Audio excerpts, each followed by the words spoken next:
Ce qui nous choque, c'est que notre silence dérange. Depuis 4 ans, nous avons subi beaucoup de coups.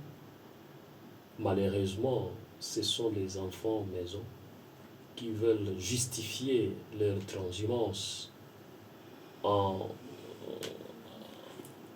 en violant la Constitution, justifiant qu'ils sont en train d'accomplir la vision du chef de l'État. Et nous pensons que c'est assez.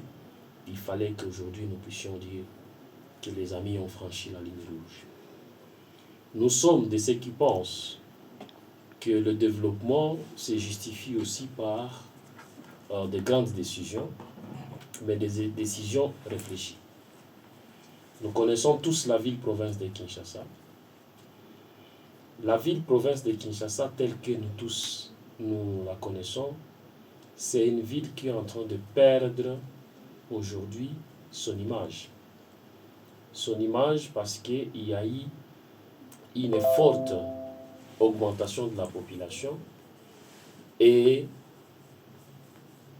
notre chef fait partie de ceux qui disaient toujours qu'il fallait qu'il y ait beaucoup de plans de réforme pour que nous puissions améliorer les conditions de vie. Comme vous le savez, vous tous, l'honorable professeur Némi Mwilanya Wilonja, l'ancien directeur de cabinet du président honoraire, est parmi les gens qui ont refusé la transhumance. Notre icône, le modèle que nous avons choisi, il est de ceux qui ont accepté de rester fidèles auprès ou à côté de l'autorité morale, Joseph Kabila Kabange. Il fait aujourd'hui partie de ceux qui ont subi des coups graves. Vous savez que la ville ou la commune ou le quartier GB, c'est un quartier qui n'a jamais été urbanisé. Ça fait partie des quartiers spontanés, des quartiers qu'on a vu paraître sans plan urbanistique.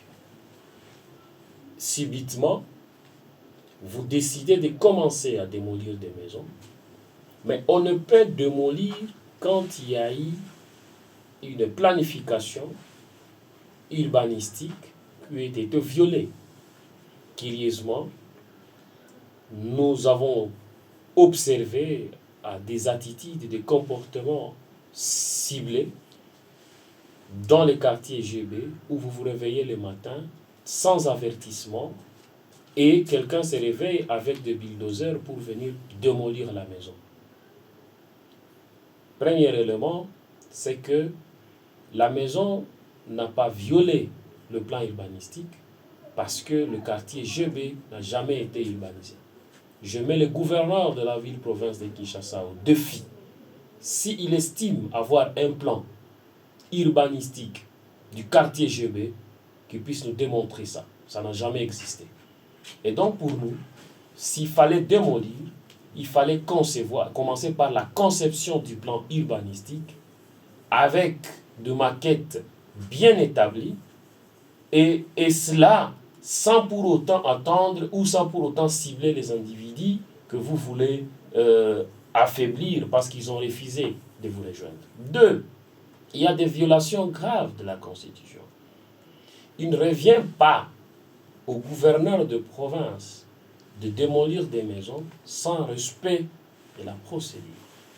Parce que nous sommes dans un état où il y a des textes qui nous régissent. S'il faut démolir, il faut d'abord commencer par inviter les gens au travers les quartiers, ceux qui sont concernés. Après ces invitations, vous devez les inviter au niveau de la commune, vous devez les inviter au niveau des cours et tribunaux, parce que, ne vous en faites pas, cette maison qu'on a démolie, c'est une maison qui a un certificat d'enregistrement. Et ce certificat d'enregistrement, bien sûr, a été délivré par des services attitrés. Quand vous démolissez, donc vous mettez en cause ce certificat d'enregistrement avec des limites ou comment? Et donc, il fallait qu'il y ait d'abord un jugement auprès des cours et tribunaux pour mettre en cause cette construction et après, en exécution de ce jugement, vous pouvez passer par la démolition. Troisième élément, comment vous pouvez nous expliquer que sur un avenir où il y a des maisons, plus de 100 maisons, vous laissez numéro 6 et numéro 8, vous démolissez seulement numéro 4, numéro 7, mais vous laissez les deux voisins à côté. L'opération sur un quartier où vous démolissez seulement la maison d'un individu. Et ce jour-là, ce qui nous a surpris, c'est qu'à la veille, on a ciblé les lieux où la réunion était tenue. Et donc, nous, on a su à la veille que la maison allait être détruite parce qu'on a vu les gens se réunir quelque part et quelqu'un qui ne fait même pas partie des services attitrés qui nous dit demain, on a décidé qu'on va démolir votre maison. Qui a décidé de démolir la maison de qui? Et donc, nous sommes très énervés de constater que notre silence commence à dépasser les limites du tolérable. Le gouverneur de la ville-province de Kinshasa doit nous dire quel est son plan d'aménagement de la ville. Est-ce qu'il avait seulement besoin de toucher dans le fin fond du cœur des kabylistes pour estimer qu'il est en train de travailler? La ville de Kinshasa, c'est une ville trop sale aujourd'hui. C'est la ville la plus sale de l'Afrique. Il n'a jamais été à la hauteur de nous dire comment il compte assainir la ville. Vous trouvez des immondices partout dans la ville. Vous trouvez des bouteilles en plastique partout. Il a trompé les gens qui va amener le programme King Bompeto. Où serait ce programme aujourd'hui? Je ne vois pas comment les gens peuvent penser que la seule façon de servir leur philosophie de l'union sacrée, c'est de se venger. La politique de la vengeance ne paye pas. Nous savons tous comment ces gens-là se comportaient au sein du FCC.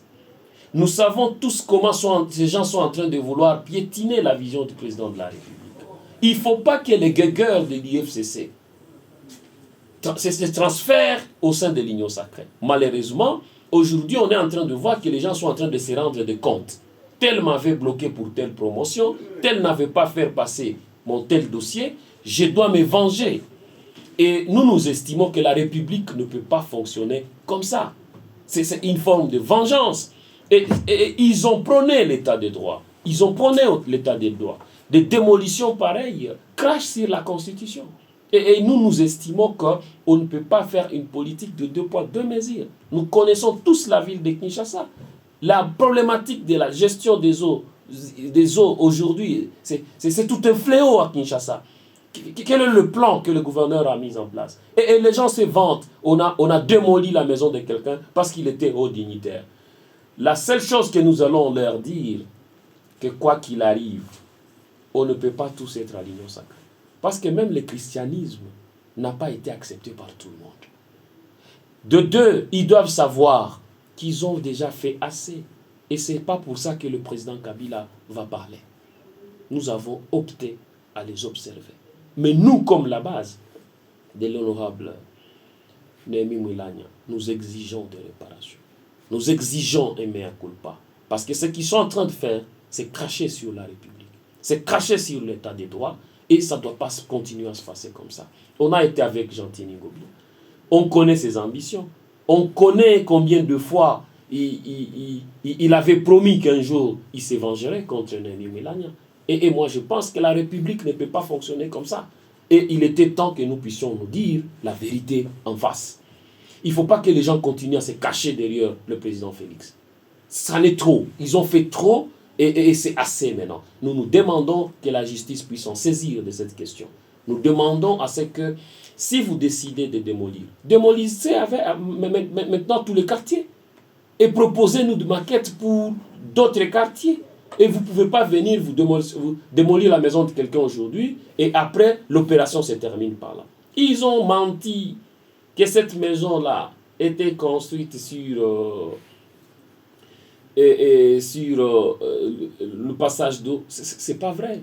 C'est pas vrai. Parce que si vous regardez bien, pour ceux qui connaissent bien Kinshasa, si vous regardez bien vers l'avenue 24 il y a un centre d'encadrement de l'Alliance française où vous passez là-bas, vous trouvez qu'il y a des petits ponts qu'on jette au travers des grands canaux de conduite d'eau et les autres ont toujours utilisé ça. Et moi, je pense qu'il y avait moyen quand même d'approcher les propriétaires. Il y avait moyen de prévenir. Il y avait moyen de délocaliser. Mais pourquoi faire des choses par vengeance? Pourquoi faire des choses dans le souci de vouloir humilier?